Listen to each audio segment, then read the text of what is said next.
विशेष की पाठशाला में क्या पढ़ेंगे, जैन धर्म के बारे में। जैन धर्म के संस्थापक कौन थे, ऋषभदेव। जैन धर्म के संस्थापक कौन थे, ऋषभदेव। ऋषभदेव के अन्य नाम कौन थे, क्या थे, आदिनाथ, वृषभनाथ। आदिनाथ, वृषभनाथ। प्रथम तीर्थंकर कौन हुए, ऋषभदेव। जैन धर्म के संस्थापक ही प्रथम तीर्थंकर हुए। कुल जैन धर्म में 24 तीर्थंकर हुए, उनमें प्रथम तीर्थंकर ऋषभदेव थे। 22वें तीर्थंकर कौन थे, अरिष्टनेमी। 22वें तीर्थंकर कौन थे, अरिष्टनेमी।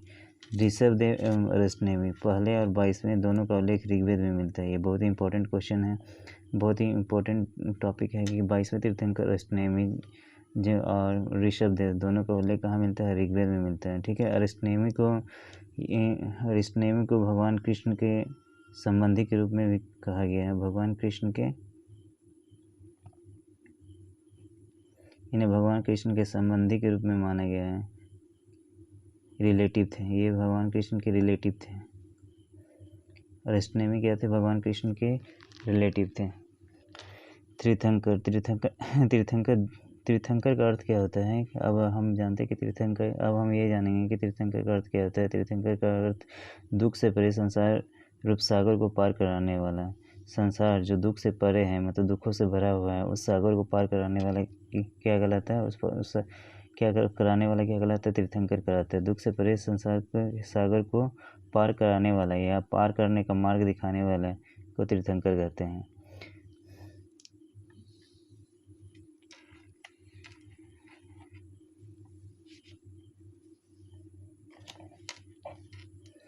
यहाँ पे 23वें तीर्थंकर क्या हुए, पारसनाथ हुए। 23वें तीर्थंकर कौन हुए, पारसनाथ हुए। ठीक है। पारसनाथ क्या थे, अश्वसेन के पुत्र थे। पारसनाथ कौन थे, अश्वसेन के पुत्र थे। ये काशी के महाराज, अश्वसेन कौन थे, ये काशी के महाराज थे। ये काशी के महाराज थे, ये काशी के राजा थे, ये उनके पुत्र थे।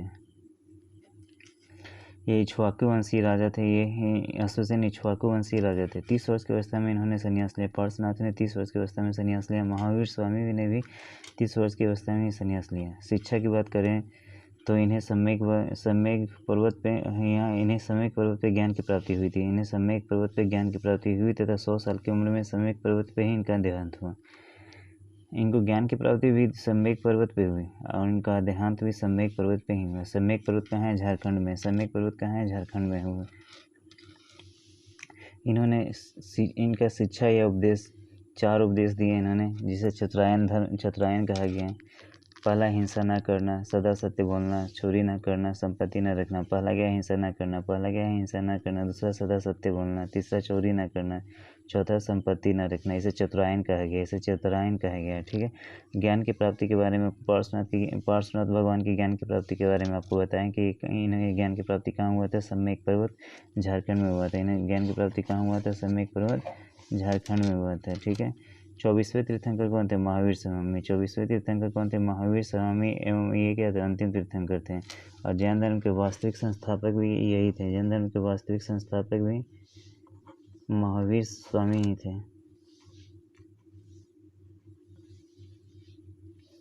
महावीर स्वामी ने जैन धर्म को विस्तृत रूप से फैलाया।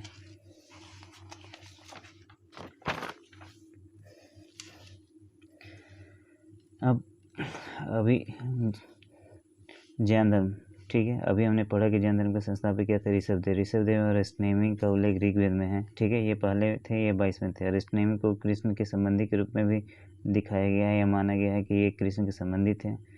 जैन का अर्थ क्या होता है, जैन जिन सबसे बना हुआ है। जिन का अर्थ क्या होता है, विजेता। जिन का अर्थ क्या होता है, विजेता। ठीक है। तीर्थंकर, जो व्यक्ति अन्य व्यक्ति को मार्ग दिखाए। तीर्थंकर किन्हें कहते हैं, कि जो व्यक्ति अन्य व्यक्ति को मार्ग दिखाए या जो व्यक्ति दुख रूपी संसार को पार करने का मार्ग दिखाए, उसे क्या कहते हैं, तीर्थंकर कहते हैं। यहाँ पे हम अगर बात करते हैं वर्धमान महावीर एवं जैन संप्रदाय की बात करते हैं, तो अभी यहाँ पे वर्धमान महावीर के बारे में पढ़ेंगे कि वर्धमान महावीर का जन्म कब हुआ, 540 ईसा पूर्व में हुआ। वर्धमान महावीर का जन्म कब हुआ, 540 ईसा पूर्व में हुआ। इनका जन्म कहाँ हुआ, कुंडग्राम में हुआ। इनका जन्म कहाँ हुआ, कुंडग्राम के पास में हुआ। वर्धमान के बचपन का नाम क्या था, वर्धमान। इनके बचपन का नाम क्या था, वर्धमान। ये कौन से वंश से संबंधित है, ज्ञात्रिक क्षत्रिय वंश से संबंधित है। ये कौन से वंश से संबंधित है, ज्ञात्रिक क्षत्रिय वंश से संबंधित है। इनके पिता का नाम क्या था, सिद्धार्थ। इनके पिता का नाम क्या था, सिद्धार्थ। माता का नाम क्या था, त्रिशला। इनके पिता का नाम क्या था, सिद्धार्थ। माता का नाम क्या था, त्रिशला। पत्नी का नाम क्या था, यशोदा। पत्नी का नाम क्या था, यशोदा। पुत्री का नाम इनका क्या था? अनोजिया प्रियदर्शनी। पुत्री का नाम क्या था? अनोजिया प्रियदर्शनी। ठीक है। अब महावीर स्वामी की पत्नी का नाम क्या है? महावीर स्वामी की पत्नी का नाम यशोदा। गौतम बुद्ध की पत्नी का नाम क्या है? यशोधरा। महावीर स्वामी की पत्नी का नाम क्या है? यशोधरा। गौतम बुद्ध की पत्नी का नाम है यशोधरा। तो महावीर में क्या है? 4 शब्द है। यशोदा में क्या है? 3 शब्द है। गौतम में क्या है? 3 शब्द है। यशोधरा में क्या है? 4 शब्द है। तो इस तरह से आप इसे याद कर सकते हैं।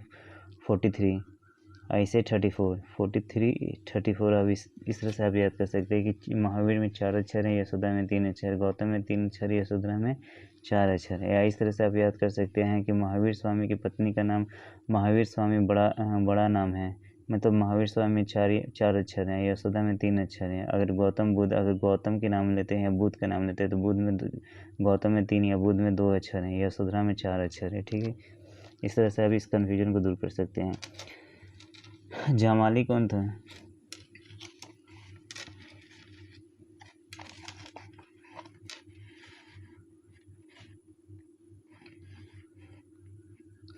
जमाली उनके दामाद का नाम था। जमाली उनके दामाद का नाम था। बड़े भाई कौन थे? नंदीवर्धन। नंदीवर्धन से आगे लेके वो 30 वर्ष की अवस्था में गृह त्याग करते हैं। नंदीवर्धन से आगे लेके 30 वर्ष की अवस्था में गृह त्याग करते हैं, जबकि महात्मा बुद्ध ने 29 साल की अवस्था में गृह त्याग किया। महावीर स्वामी ने 1 साल बाद यानी 30 साल की उम्र में उन्होंने गृह त्याग किया। एक वर्ष ज़्यादा ये लेके, मतलब ये 30 वर्ष, और गौतम बुद्ध ने क्या 29 साल में। ठीक है। 12 वर्ष के बाद 42 साल की उम्र में 30 + 12 कितना होता है? 30 + 12 42 साल की उम्र में इन्हें जिरिम्बिक, जैसे अब यहाँ पे इसे याद कर सकते हैं कि जिरिम्बिक जैसे जिरिम्बिक जैसे जैन, जैसे जिरिम्बिक जैसे जैन, जैसे जिरिम्बिक जैसे जैन। ठीक है।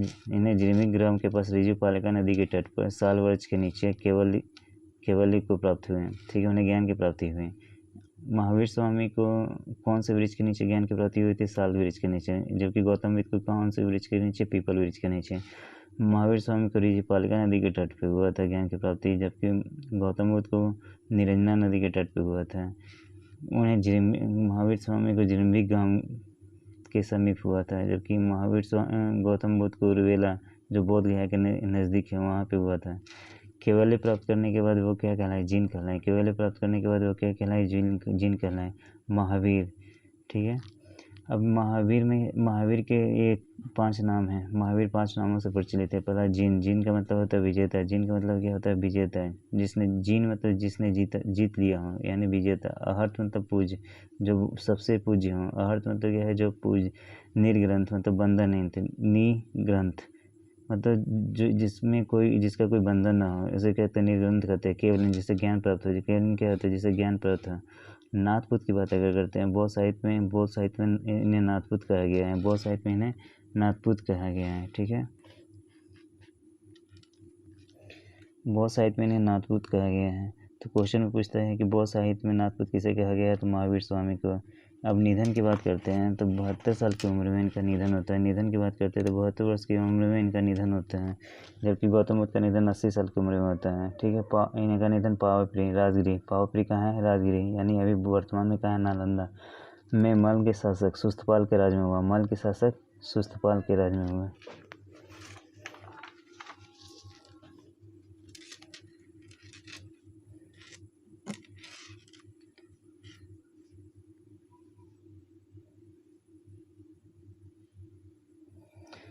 जैन धर्म के सिद्धांत की बात करते हैं। जैन धर्म के सिद्धांत की बात करते हैं तो महावीर स्वामी ने जैन धर्म में 5 महाव्रत हैं। जैन धर्म में कितने महाव्रत हैं? 5 महाव्रत हैं। पहला अहिंसा, दूसरा सत्य, तीसरा अस्थेय, चौथा अपरिग्रह, 5वां ब्रह्मचर्य।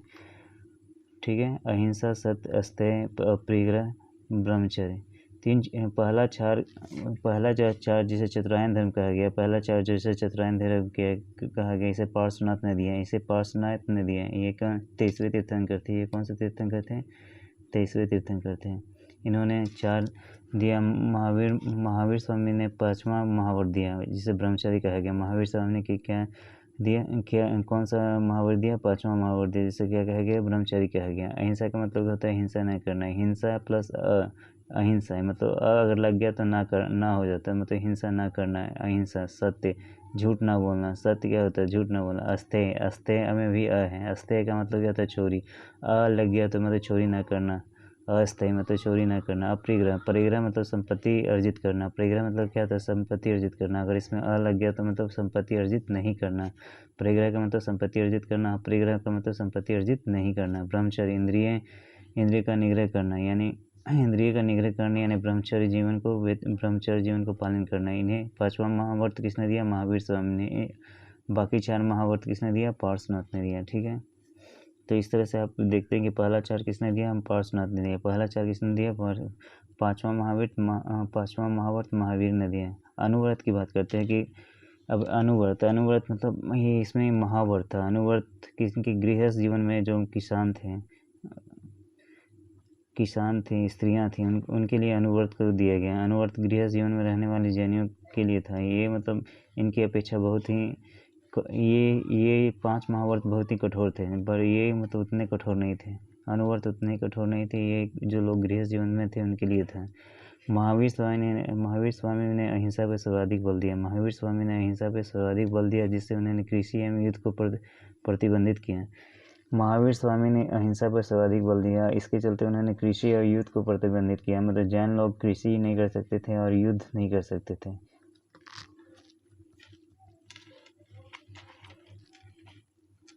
अब बौद्ध धर्म में भी हमने पढ़ा था त्रिरत्न के बारे में। बुद्ध धम्म शरण, यानी बुद्धम शरणं गच्छामि, धम्मम शरणं गच्छामि, संघम शरणं गच्छामि। यहाँ जैन धर्म में भी त्रिरत्न है। इसका मतलब